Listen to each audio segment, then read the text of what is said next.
Presently, Antonio collaborates with PRESSENZA International News Agency, the Third World March for Peace and Nonviolence, and the World Forum of Universalist Humanism. Father of 4 children, resides in London, United Kingdom. Welcome, Antonio. Thank you very much, Julieta, for your presentation.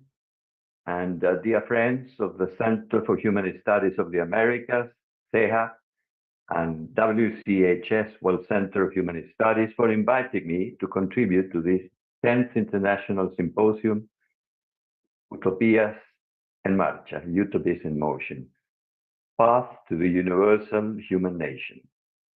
Sponsored by the National University of Cuyo, UNCuyo, and the Faculty of Exact and Natural Sciences, FSEN, and to the members of the organizing committee, Daniel Cesar Robaldo, Nadia Magali Robaldo, and the science committee, Dr. Jacobo Alume, engineer Carlos Guajardo, and Dr. Lucas Hinojosa.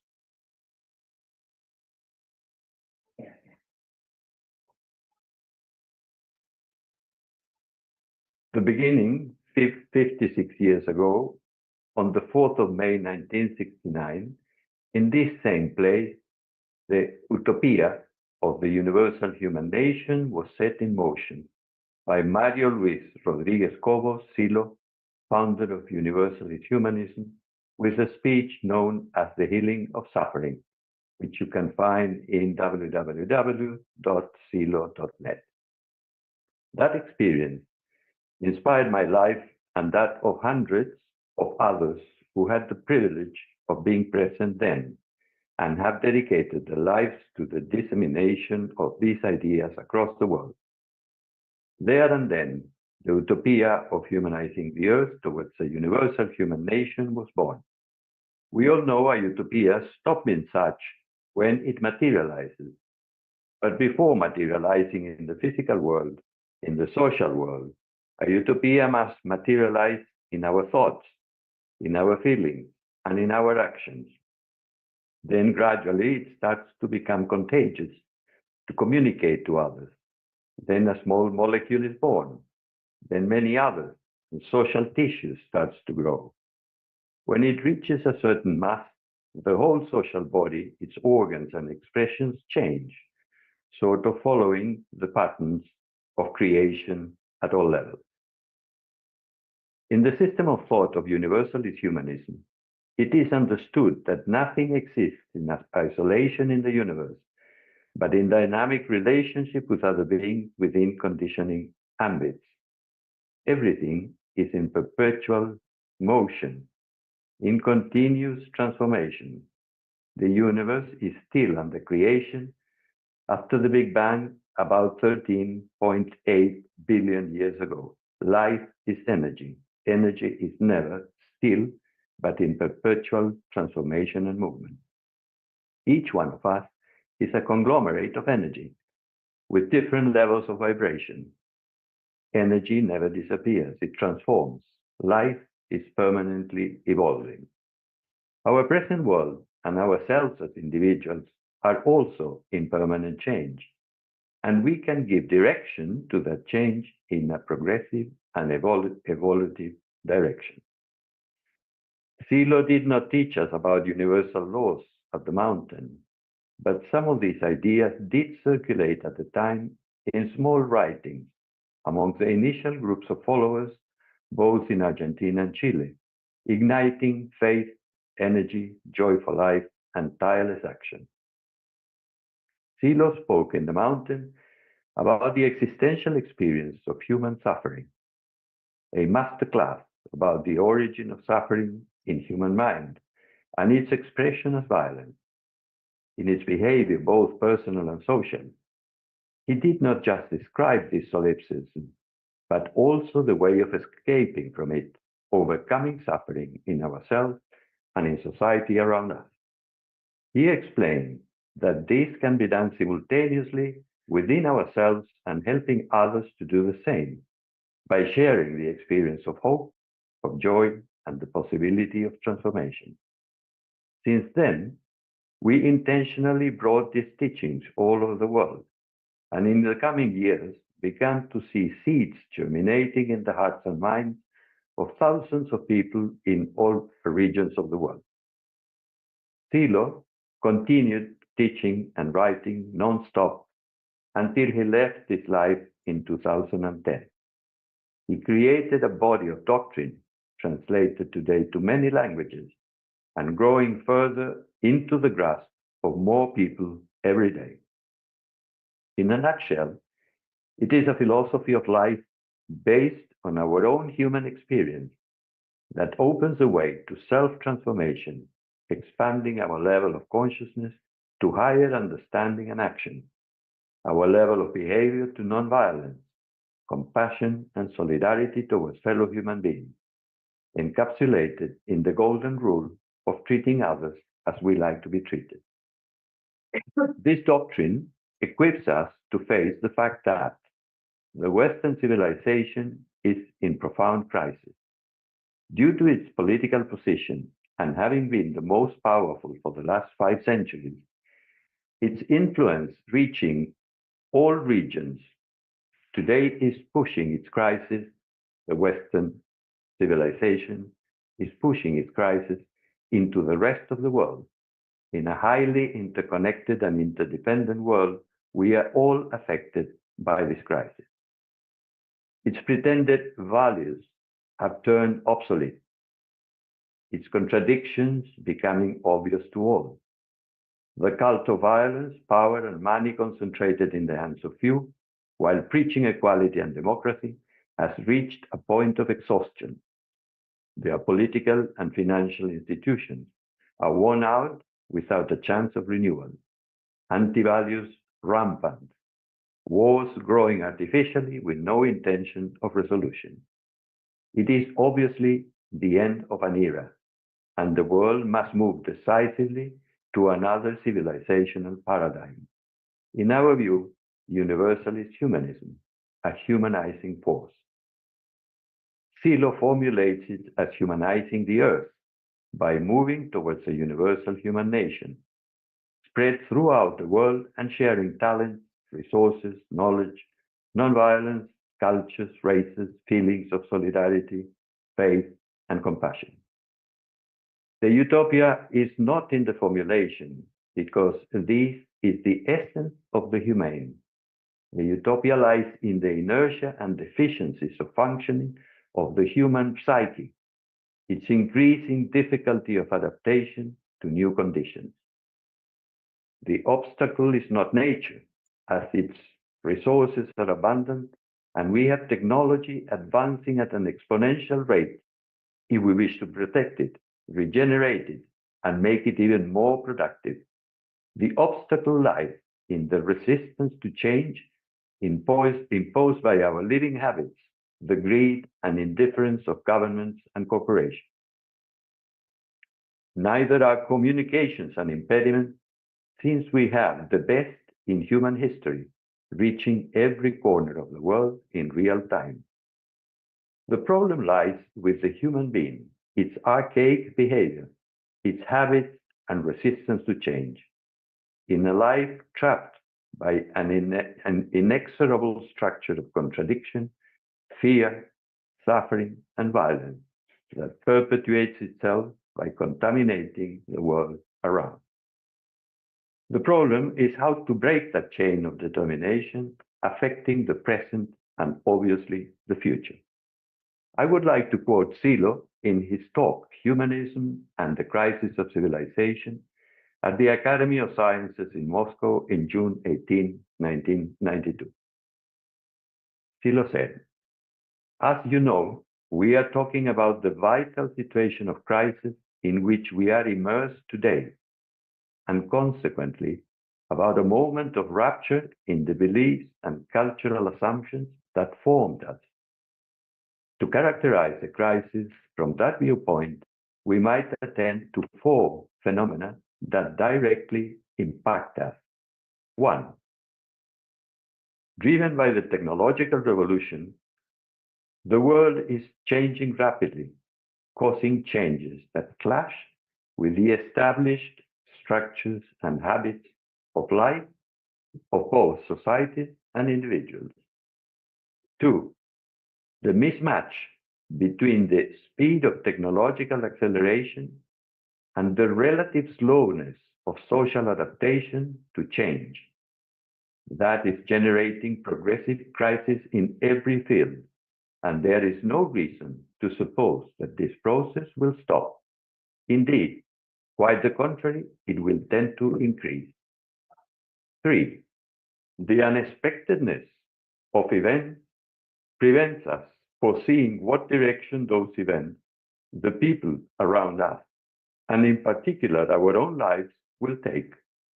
It is not, however, change itself that concerns us, so much as the increasing unpredictability of that change. 4, many of the things we once thought and believed are no longer useful, but neither are the solutions in sight from society, institutions, or individuals, all of whom are suffering the same difficulties. And while we need signposts and references, our traditional references are proving to be obsolete and asphyxiating. This was expressed 33 years ago. Today, science recreates and empowers itself at fast pace. Now, with artificial intelligence, which accelerates its qualitative and quantitative process, technology and the natural sciences, like physics, chemistry, and mathematics, are beginning to have an almost independent impact on the human evolutionary process and science in general. The hypotheses of sciences are evaluated as soon as they are formulated by researchers and investigators, and recommendations, objections, and risks are automatically reformulated, incorporating masses of information which could only be evaluated over long periods of time until recently. In the operations of its own consciousness, the human being, though, does not have the ability to quickly detach from prejudices and fears, given the tacit or imaginary imposition from their own academic, social, family group circles, and other affiliations that give them identity and stability, sense of belonging, individuality. In other words, from their own mental landscape, their own past. That mental landscape defined as formational landscape in Silo's psychology works. Through this mental invisible landscape, every new perception filter being modified by the prism of our memory. Intriguing but fascinating phenomena, the constant repetition, the mental habits that impede us seeing the new as new, and therefore to adapt. Individualism, the cult of the individual, as separate from the social whole, from the work team, from the faculty in the broadest sense, individualism associated with success, the lack of solidarity towards others, fierce competition for success and money. That prevalence over the group has become a mental illness of Western civilization, its nemesis. It is a society of rivals, from elementary education, primary school, and university. The other is a potential enemy who sooner or later will fight against you to obtain your position, your power, your money. These anti-values are educated in the family and from the first years of formal school. Private education is a privilege because of its prohibitive cost for most families. Then, from these bastions of privilege and exceptionalism, they develop the ideologies that condition the mentality of children as a landscape of formation, the typical order of the oligarchies, the elitism, control liberal democracies without exception. Individualism leads to fear the other, to try to neutralize him or her, weaken him or her, make them depend on your power and domination, and eventually defeat them. So in business, in sports, in the couple, family, or social relationships, at work, in science and technology, and of course, and absolutely in power and influence over money and nation states. Of course, also in the geopolitical level, in the relationship between states. Behavioral inertias represent an obstacle and a loss of capacity for adaptation, for the construction of synergies, especially at the level of nation states, always in struggle, always looking at each other with suspicion and consequently fear. This distracts attention, energy, and resources from the major common issues of our time: the environment, violence, poverty, insecurity, human rights, and the well-being of all. We ought to produce a mental change, a change in the psychological culture towards a culture of peace, solidarity, equity, the well-being of all, not just a few. Philo's philosophy, universalist humanism, returns to each one of us the responsibility for change as individuals and by influencing society around us. Not governments, corporations, armies, or supernatural forces. There arises a utopia with simple, profound, and a universal message. Responsibility is returned to the individual in the deep sense, a different way of being in the world, conscious life. The challenge of awakening the mental level of self-awareness, overcoming violence in oneself and in society around us, treating others as you want to be treated, the theory of action, work with our inner force, and attentional development, reconciliation with ourselves and others, are some of the developments and self-improvement works proposed by Silo. Abundant literature on Silo's doctrine you can find in several languages free of charge at www.silo.net. Today's world is changing at a fast pace. Its general orientation, US Wild West hegemonism, is being rejected by most countries, jointly the largest populations and economies in terms of GDP. A new sensibility is developing. China, India, the rest of Asia, the Middle East, Africa, and Latin America, a new social and political sensibility is emerging and strengthening in appropriate institutions. This is expressed in consensus associations in social movements between states and regional.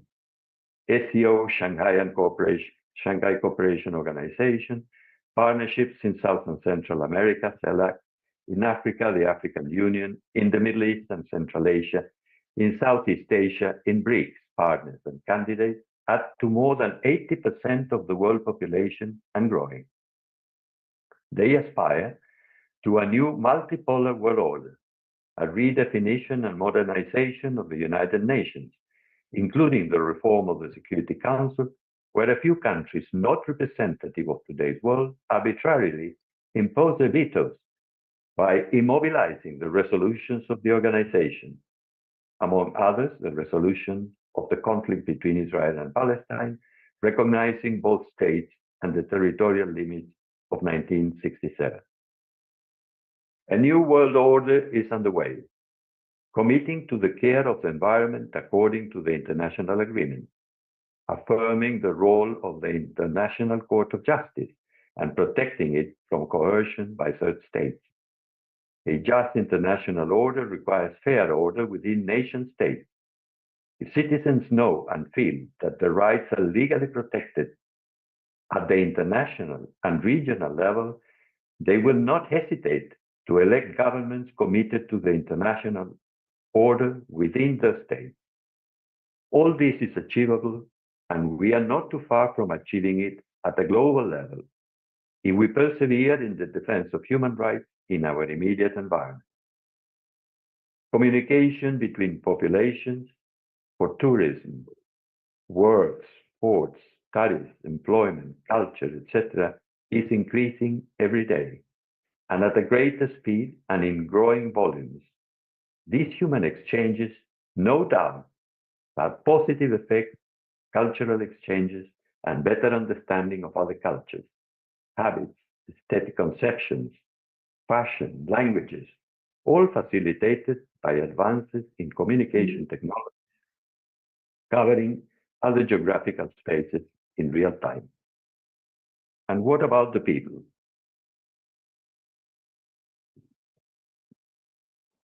Within the system of beliefs, values, mentalities, ideologies, prevalent in the cultural substrata of the Wide West, the West in the fashionable geopolitical jargon, the common people without money and without power, voters, consumers, taxpayers, the workforce, the people, and all other derogatory terms are worthless.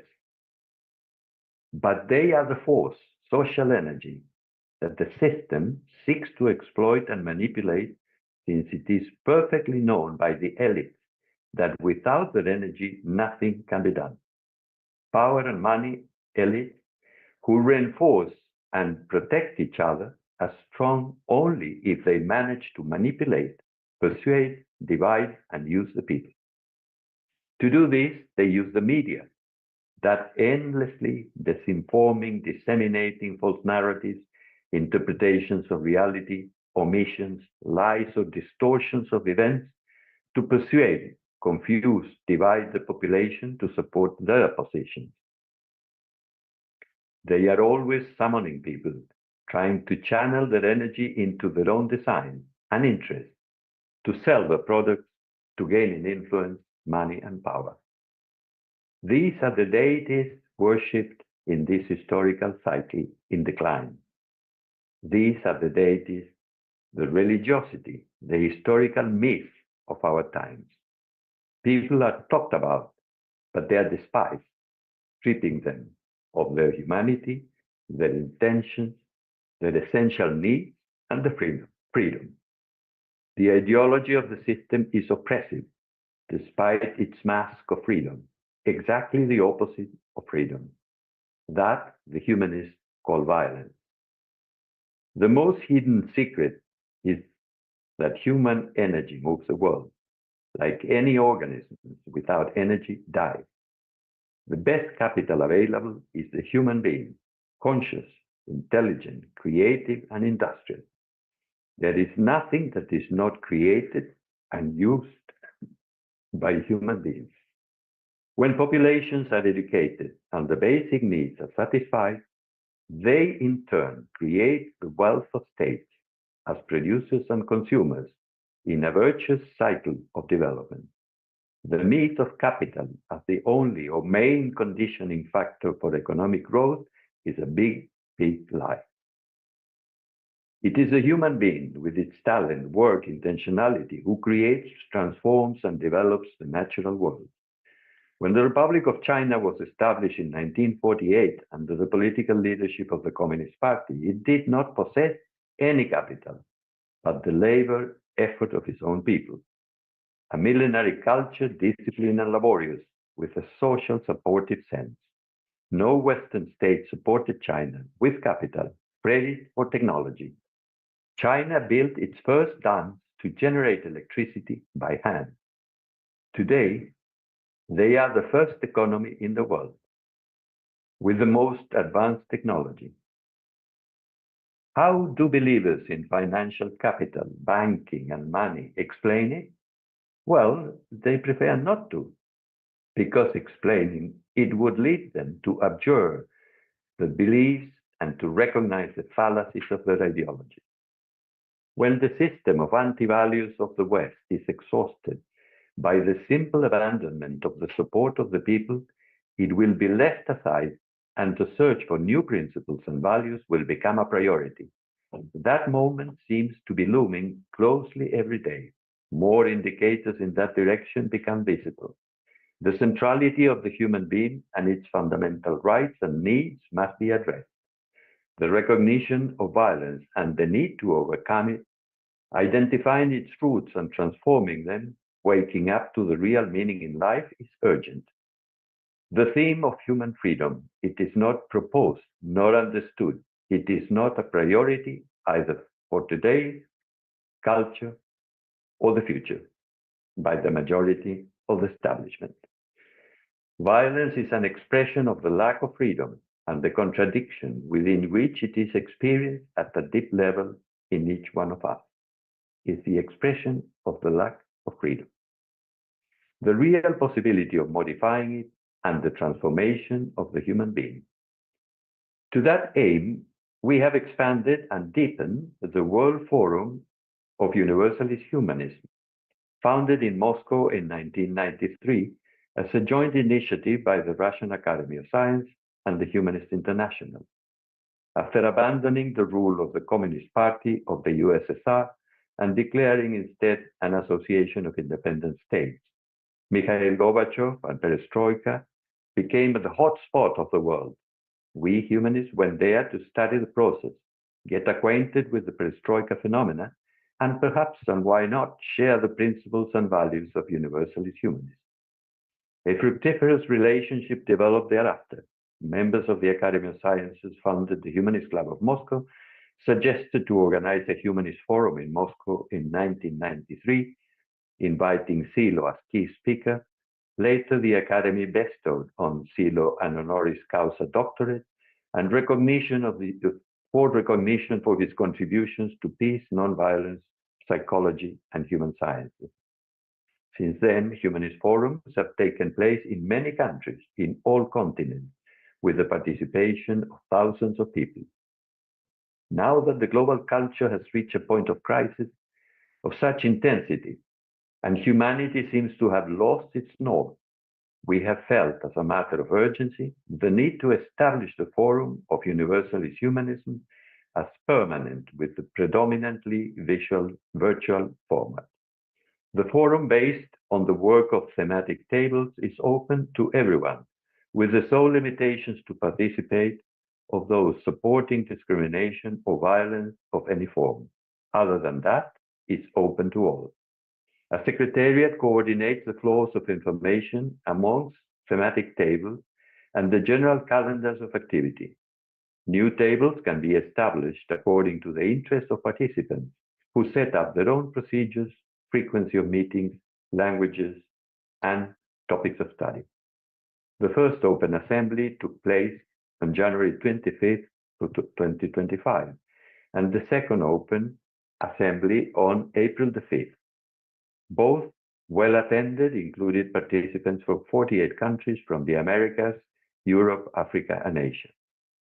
At the moment, there are 15 thematic tables in operation, ranging subjects such as education, health, peace and disarmament, colonialism, human rights, gender violence, humanists in different cultures, social ecology and climate change, revolutions and psychosocial phenomena, universal basic income and the economy, sports and arts for peace and nonviolence, population displacements linked to wars and armed conflict, proposals for a global system change, peace in history, and history of peace.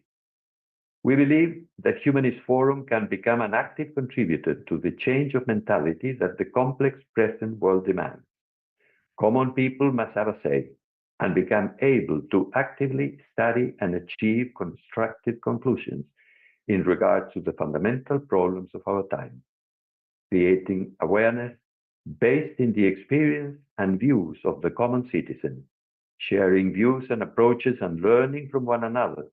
This empowering bottom-up education approach, free of charge for all, can have important and transformational effects for an in-depth understanding of the new world and culture, where we human beings must be the central value and concern, setting thus the basis of a new civilization, the universal human nation.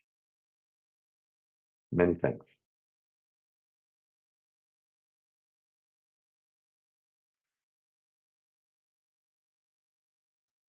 Gracias, Antonio. Gracias, Antonio.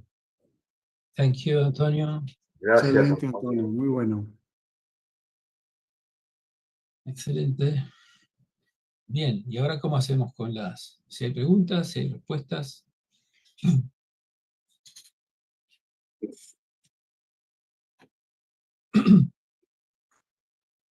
Ahí, Fulvio De Vita levantó la mano, la bajó. Gracias, Antonio. Bien, los intérpretes pueden intercambiar idioma hablando hacia el inglés. Bueno, Antonio entiende inglés, entiende español, digo, así que no hay problema. Pero otros idiomas pueden hablar hacia al canal izquierdo y decirlo en la sala general, si quieren traducir a la inversa.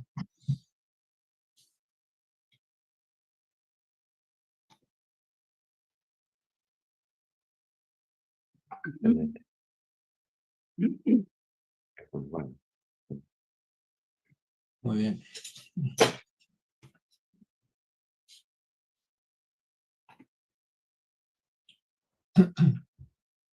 ¿Quién va a ser el primero?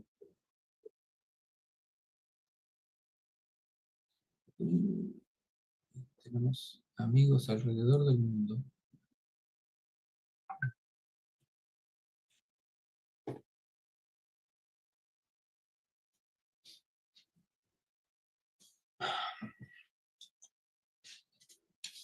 no sé cómo empezar.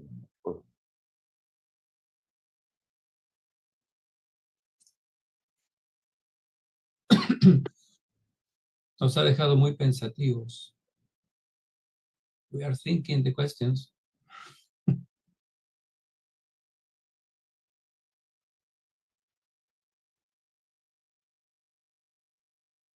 Antonio, quisiera hacer una pregunta.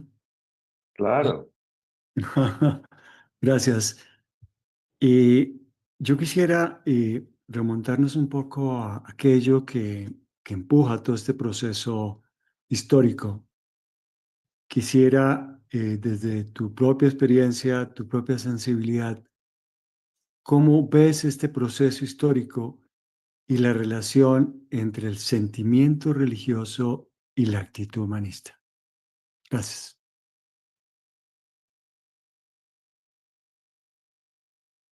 Yo creo que el proceso, en muchos sentidos, Juan, puede tener similitudes con procesos, ciclos históricos anteriores, pero el tema es que en esta oportunidad estamos todos tan involucrados, somos todos parte de tal estructura que se va estrechando día a día, porque la velocidad que lleva es como si estuviéramos viviendo en el mismo lugar. Mira, ahora como nos vemos, participamos y nos preocupamos por temas que plantea uno de nosotros desde un lugar distante, y así ha sido todo el simposio. Pero esto, imagínate, si lo decía hace 30 años, esto se va a acelerar, y mira cómo se ha acelerado. Claro. Y como no está concluido, claro, se están produciendo desplazamientos importantes, reordenaciones, pero mientras tanto se va a acelerar mucho más. Entonces el surgimiento de nuevas crisis es muy próximo. Y sobre la segunda parte de la pregunta, yo creo que el humanismo y la visión de la sociedad, desde nuestro punto de vista, es una mística.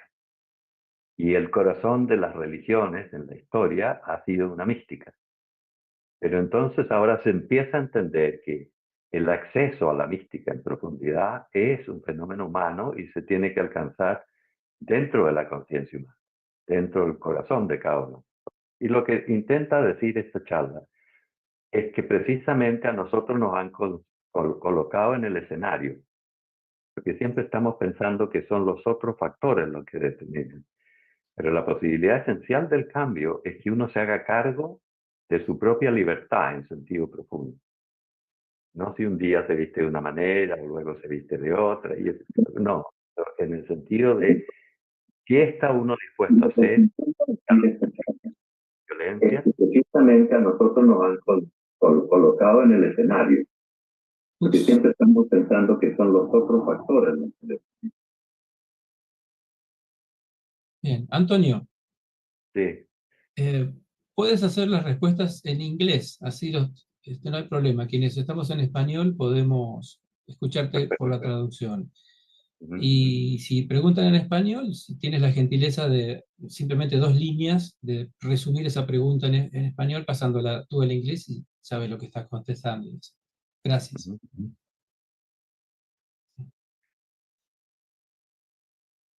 Desde Mendoza están levantando la mano desde Parque Punta de Vacas. Adelante. from Mendoza in Punta de Vacas. Go ahead. Gracias, Gabriel. Antonio, frente a todas las actividades que se vienen haciendo a nivel mundial, el tema es si tenemos alguna propuesta concreta para presentar en las Naciones Unidas y después en cuanto a la reformulación también, que la que hablamos, ¿te acuerdas? Si tenemos algo concreto o armamos una comisión desde el foro. ¿Cómo lo ve a ese tema? Perhaps the best thing is to organize a commission from the forum. The question is whether we should have a position regarding the reform of United Nations. And we have exchanged, I suppose, even in different groups of the symposium, matters in relation to that, and in previous occasions as well. I think the forum would be perhaps an appropriate format at this stage to organize a commission to propose fundamental ideas regarding desirable reforms to the United Nations. You know that all the states of United Nations, according to what expresses Jeffrey Sachs, the investigator and historian and expert economist of the University of Columbia, is that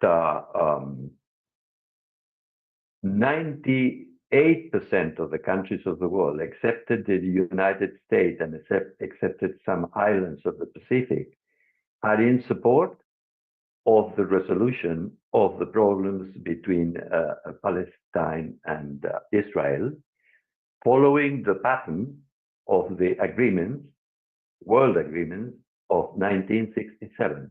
That means if tomorrow United States that veto all the intents to approve that resolution remove the veto, it would be approved automatically by consensus in the United Nations.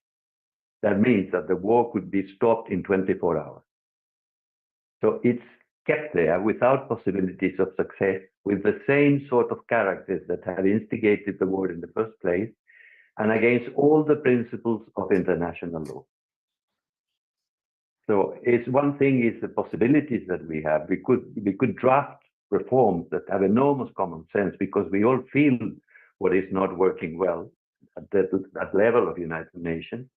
Yet they are vital, and we don't have the capacity to implement. So the organism that belongs to all the nations in the world has been neutralized, muted by the interest of only one group, and the group so empowered in Israel, because it's not the Israeli people, it's the group that is in power and in control of government, that is Netanyahu and his crowd, that they have been 20-something years, they are dictating all the policies in the Middle East. And the Americans, through the same groups of that clique in American Congress and in other positions of power, make the counterbalance, and they secure the votes, and that's it. They silence the world. So there is something very sickening and very intentional and very destructive. And people need to become aware of that. So coming back to your original question, I think in the forum we could discuss these matters, we can document these matters, we can establish contact with those international experts that knows all the facts, because they have been accompanying the history of the big conflict, and so on and so forth. Macanudo, Antonio, gracias. Hay que armarlo, seguir trabajando y bueno, hay gente que está interesada en participar en este foro, así que si podés poner una referencia en el chat, muy bien quedaría para los que están preguntando. Gracias, Antonio. Un abrazo. Muchas gracias. Muchas gracias por invitarme. Terminamos aquí, ¿no? Como ustedes quieran. ¿O no? ¿Hay más preguntas, consultas? Pues, bueno, nosotros hemos terminado. ¿no? Así que lo tenemos que ver, porque... Trasladarle una pregunta a Antonio. ¿No? .org.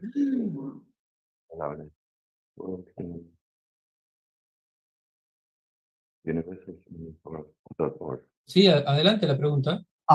Si en este 10º simposio sabemos que las utopías en marcha han sido cientos y que se han quedado fuera, yo creo que miles de sentimientos y emociones y ideas en las que el mundo está también promoviendo historia, con lo que tú has visto no solo en el recorrido de la marcha mundial, sino también en los diferentes foros. ¿Qué resaltarías tú que se está dando también como utopía, que necesitamos darles ese reconocimiento? Muchas gracias. Yo creo que cada uno de nosotros tiene ciertas tendencias o ciertas preferencias o ciertas habilidades que son únicas, donde tenemos la mejor potencia para aplicar nuestra energía en, por ejemplo, en radiodifusión, si no me equivoco, un punto fuerte por tu parte, ¿no? Entonces,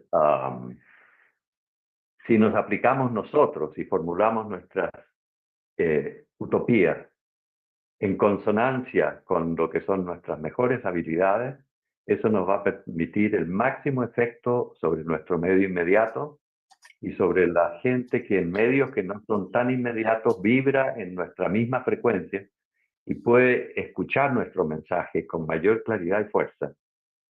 Y de esa manera, si nos vamos sincronizando las actividades, pero no limitando nuestra autonomía organizativa de ninguna manera, sino sabiendo qué están haciendo otros y ir aprovechando mientras vamos navegando en la dirección de nuestra utopía general, que es la humanización del mundo, vamos aplicando todo lo mejor de las formulaciones en campos particulares que nosotros podamos hacer de esa utopía.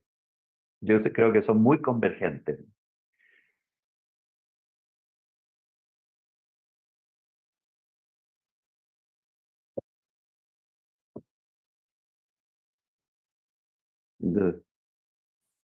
Bien. ¿Alguien más?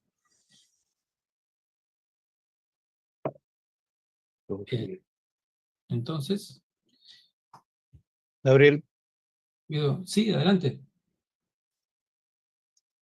Antonio, en el momento actual, las tensiones fundamentales del mundo parecen estar repartidas entre el bloque occidental, formado por Estados Unidos y Europa, y el resto del mundo prácticamente, ¿no? Es decir, probablemente hay un cambio en marcha desde un mundo que pretende seguir siendo unipolar y pretendería, si pudiera, convertirse en un imperio, y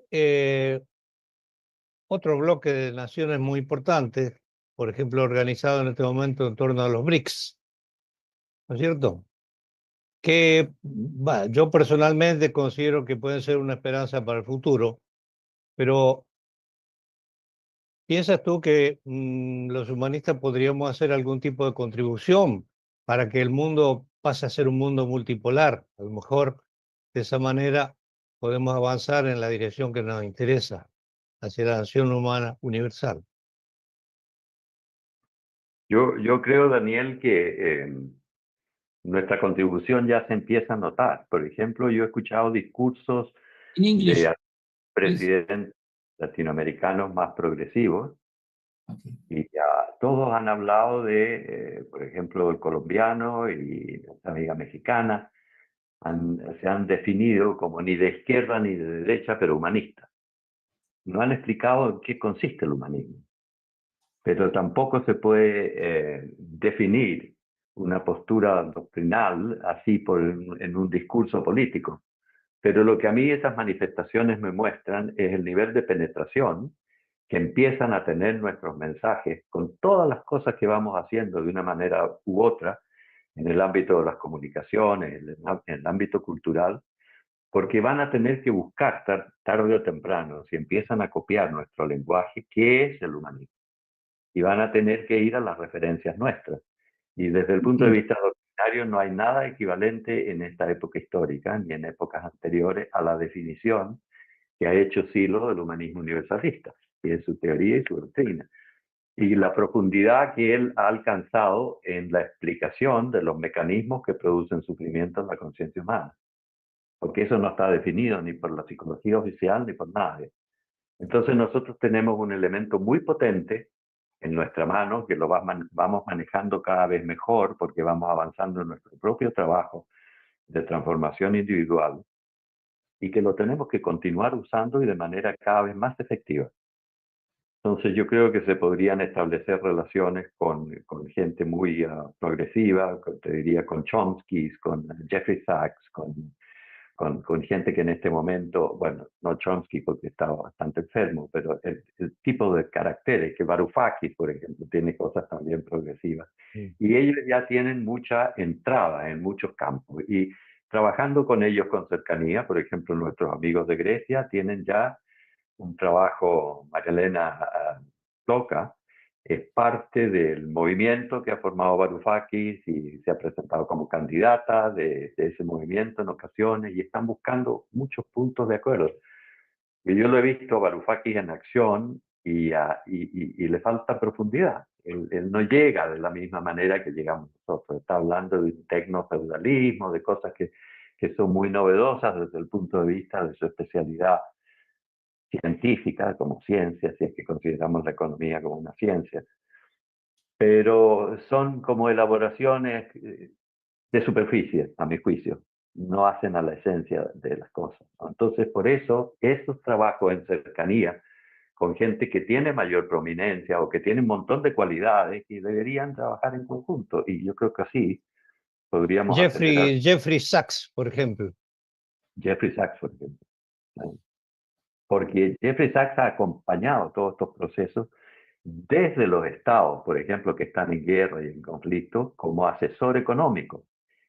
Y al mismo tiempo conoce el Departamento de Estado por dentro y por fuera, y conoce a los jefes de Estado. Entonces te explica cómo han surgido todos estos conflictos, quiénes son los hechores, en qué fecha exactamente, dónde están los documentos que respaldan lo que él está diciendo. Y entonces, claro, es tan impactante que los que dicen lo opuesto se tienen que callar la boca.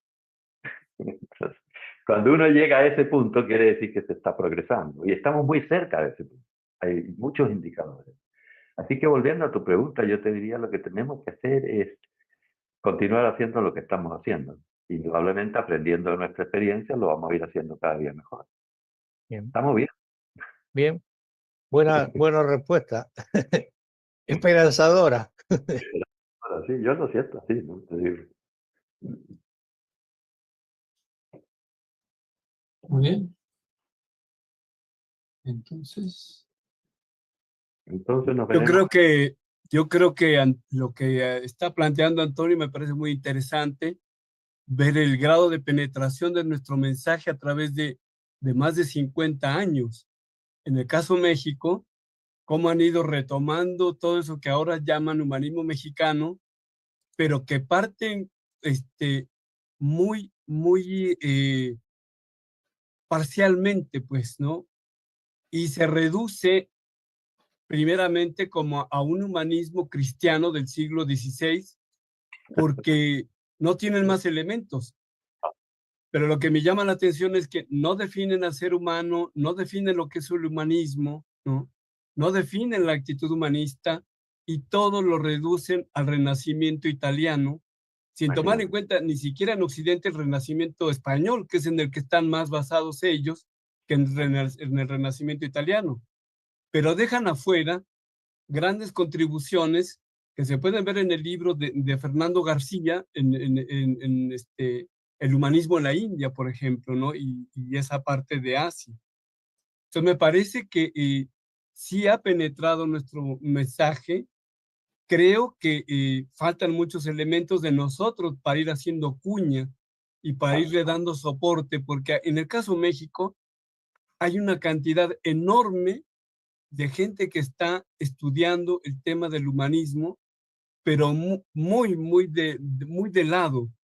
Y tienen muchos de ellos, el mismo López Obrador personalmente le entregamos los libros de Obras 1 y Obras 2, ¿no? En diferentes momentos, y ya intelectuales de mucho renombre, que son hoy en día la base ideológica del humanismo mexicano, ¿no? Pero que a mi modo de ver han revisado nuestros libros muy por encima, ¿no? Y creo que tarde o temprano van a tener que ir buscando más, ¿no? Así que me parece que completo, ¿no? muy interesante lo que dice Antonio, ¿no? De cómo hemos ido contribuyendo, pues, ¿no? Bueno, era eso nada más. Es fantástico lo que dice Víctor, y es muy reafirmador de nuestras posibilidades, que son muy grandes, ¿no? Claro, como son flojos y están apurados, se quieren improvisar con algo que no es improvisable. Claro. Porque si no, reflexionar en profundidad y trabajar en profundidad y entender los conceptos, no van a entender qué es humanismo. Y entonces hay que dejarlos que hagan su proceso también. Se irán poniendo más humildes, se irán redimiendo y la gente va a tener más expectativas. Se va a decir, bueno, ¿y qué? ¿Qué va a hacer? Estamos bien, y yo creo.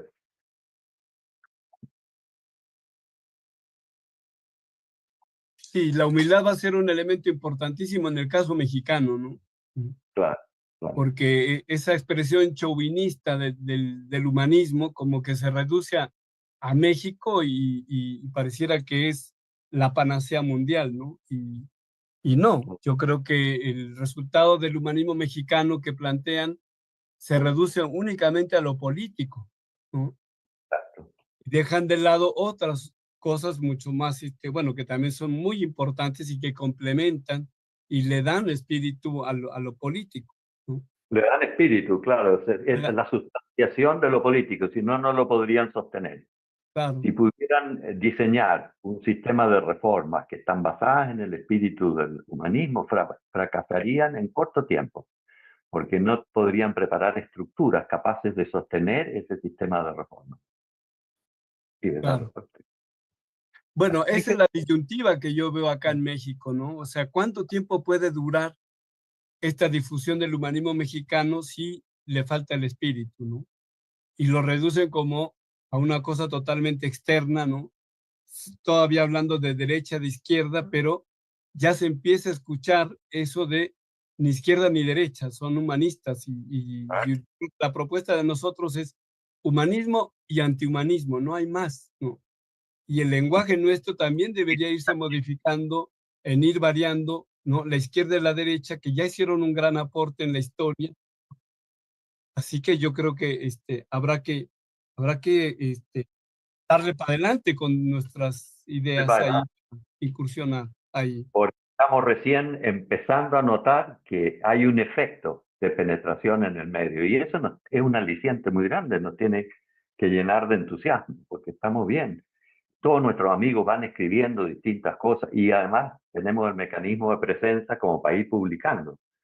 Y nosotros vamos publicando cada vez con más sustancia. Si tú lo que acabas de decir ahora, por ejemplo, explica que es tan parcial, que solamente cubre un fenómeno político, pero que si no tiene sustancia espiritual o ideológica profunda, no puede tener éxito, y tú empiezas una serie de artículos, bastaría 3 o 4 artículos, como para todos los otros que están estudiando el fenómeno del humanismo, del renacimiento, no sé dónde, empiecen a golpear tu puerta. Es decir, oye, Víctor, tú has dicho unas cosas interesantes, ¿por qué no vienes a tal mesa redonda y charlamos de esto y de lo otro? Están en proceso. Entonces, lo que yo tiendo a ver es el proceso que empieza a apuntar en una dirección que nos favorece. Pero va a tener muchas vueltas y revueltas como los procesos. Claro. Claro.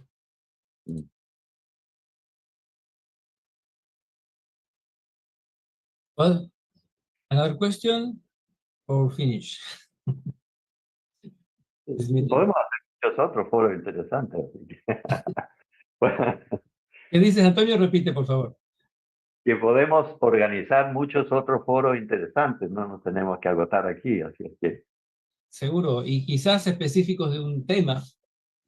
Claro. Hay muchas ideas, propuestas, sugerencias interesantes. Bien.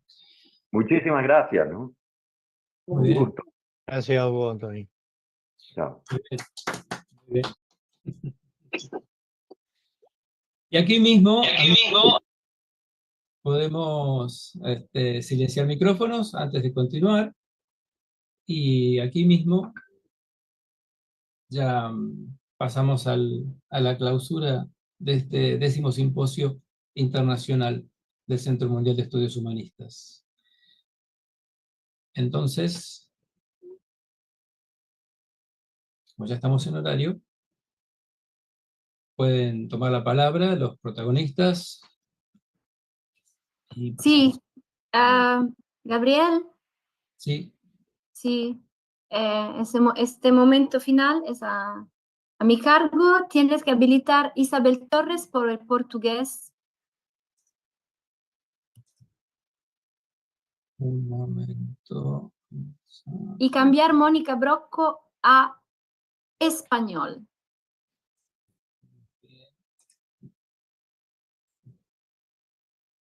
Isabel Torres, de italiano a portugués. Y Mónica Brocco pasa de italiano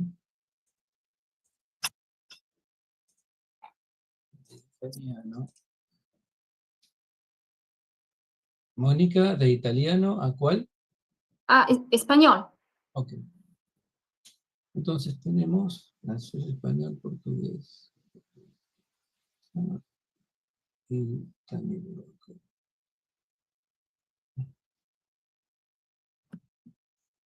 Y Tania A inglés está bien. Y Dominique a francés está bien. de italiano. Siempre a partir de italiano, sí. Aspetta un attimo che sea... Mónica no está más. Aspetta un attimo. Vamos a pasar la grabación. ¿Qué pasó con Mónica ahora? No sé, voy a preguntar. Natalie Natalie no está más como intérprete. Gracia va al portugués, No, no está más. Isabel Torres va de italiano a portugués. sí, Tania de perfecto. italiano a inglés. Dominique de italiano a francés. Así que nos está faltando Mónica entonces. ¿Que no está? ¿Se desconectó? Adesso si riconnette. Bueno, un momento, por favor. Sì. Una pequeña pausa.